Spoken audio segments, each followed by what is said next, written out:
patriotism is not short, frenzied outbursts of emotion, but the tranquil and steady dedication of a lifetime. Adlai Stevenson, Speech to the American Legion, 1952.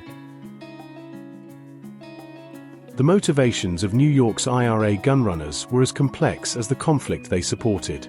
For many, their actions were rooted in a deep sense of patriotism, a loyalty to Ireland that transcended borders and generations. These individuals saw themselves as part of a long tradition of Irish resistance, stretching back to the 1798 rebellion and beyond. To them, smuggling weapons was not a crime but a duty, a way to honor their ancestors and fight for the freedom of their homeland. But patriotism alone cannot explain the risks they took. Many gunrunners were second or third generation Irish Americans who had never set foot in Ireland. For them, the fight for Irish independence was as much about identity as it was about politics. Supporting the IRA allowed them to connect with their heritage, to feel a sense of purpose and belonging in a world that often marginalized immigrant communities. For the Irish in America, the fight for independence was not just about Ireland. It was about proving their own worth in a foreign land. Kirby A. Miller, Emigrants and Exiles, Ireland and the Irish Exodus to North America, 1985. Others were motivated by more personal reasons. Some had family members who were directly affected by the Troubles, while others were inspired by stories of British oppression and IRA heroism. For these individuals, the conflict in Northern Ireland was not an abstract political struggle. It was a deeply personal battle that demanded action. Yet, not all gunrunners were driven by ideology. Some were motivated by profit, using the smuggling operations as a way to make money or gain influence within their communities.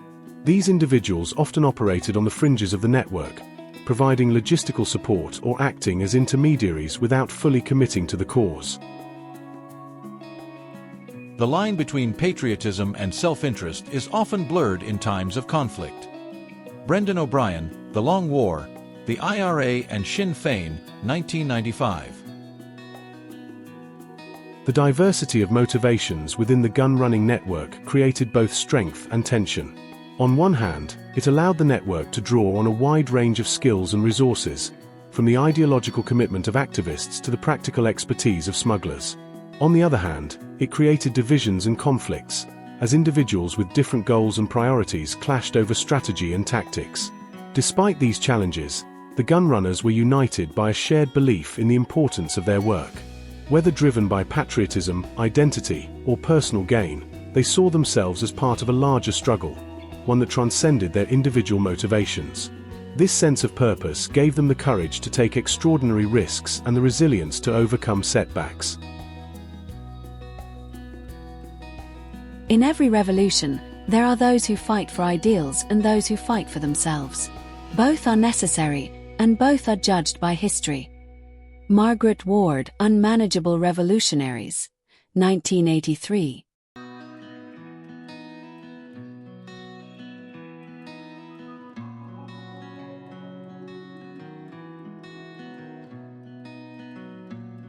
Being Irish, he had an abiding sense of tragedy, which sustained him through temporary periods of joy.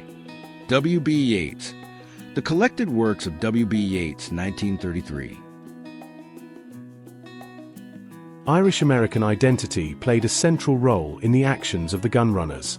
For many, their support for the IRA was an expression of their heritage, a way to honor the struggles of their ancestors and assert their place in a world that often marginalized immigrant communities. This identity was shaped by a history of displacement and oppression, as well as a deep sense of pride in Irish culture and resilience. In the Irish-American neighborhoods of New York, the legacy of British rule in Ireland was a constant presence. Stories of the Great Famine, the Easter Rising, and the War of Independence were passed down through generations, creating a shared narrative of struggle and resistance. For many gunrunners, these stories were not just history, they were a call to action, a reminder that the fight for Irish independence was far from over.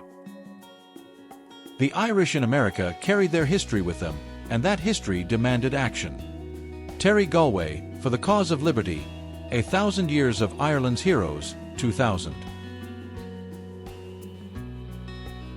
This sense of identity was reinforced by the close-knit nature of Irish-American communities. Bars, churches, and social clubs became hubs of support for the IRA, where individuals could share their stories, raise funds, and recruit new members. These spaces provided a sense of belonging and solidarity, as well as a platform for organizing and mobilizing support. At the same time, Irish American identity was not monolithic. While many supported the IRA, others were deeply opposed to its methods, believing that violence was not the answer. These divisions created tensions within the community, as individuals grappled with the moral and political implications of their actions. The Irish in America were united by their heritage, but divided by their politics. Neil O'Dowd, An Irish Voice, The Cause of Irish Freedom, 2011.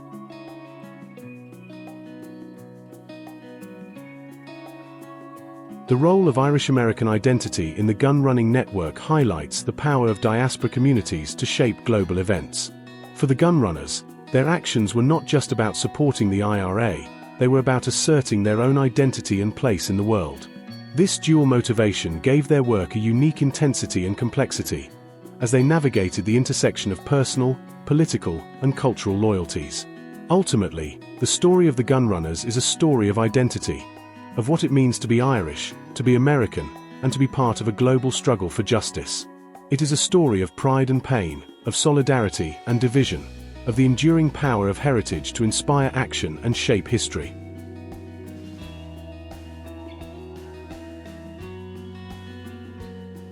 To be Irish is to remember, to resist, and to hope. Tim Pat Coogan, The Troubles, Ireland's Ordeal 1966 to 1996, 1996.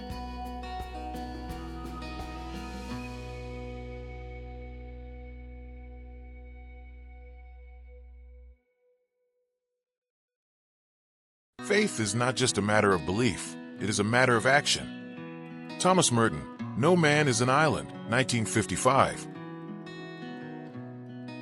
Religion was another powerful force shaping the actions of New York's IRA gun runners. For many, their Catholic faith was inseparable from their Irish identity, providing both a moral framework and a source of strength in their struggle. The Catholic Church had long been a cornerstone of Irish American communities, offering spiritual guidance, social support, and a sense of belonging. In the context of the Troubles, religion took on an even greater significance. The conflict in Northern Ireland was not just a political struggle, it was also a sectarian one, pitting Catholic nationalists against Protestant unionists. For the gun runners, supporting the IRA was often seen as a way to defend their faith and their community against what they perceived as British and Protestant oppression. For the Irish, faith and freedom were two sides of the same coin. Peter Quinn, Looking for Jimmy, A Search for Irish America, 2007. At the same time, the role of religion in the gun-running network was not without controversy.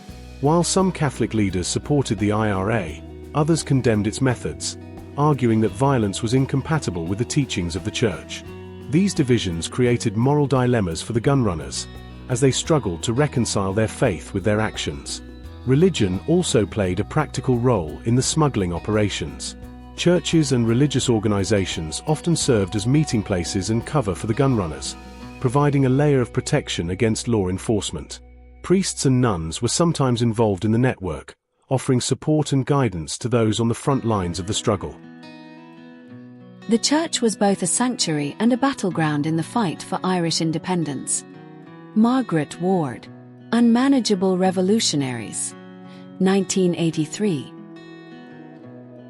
The intersection of religion and politics in the gun-running network highlights the complexities of the Irish-American experience.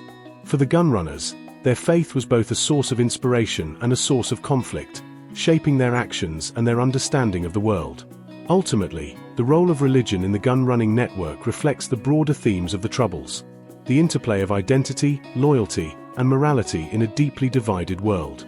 It is a reminder that even in the darkest of times, faith can be a source of hope and a force for change. In every struggle, faith is both a burden and a blessing. John Hume, Nobel Peace Prize speech, 1998.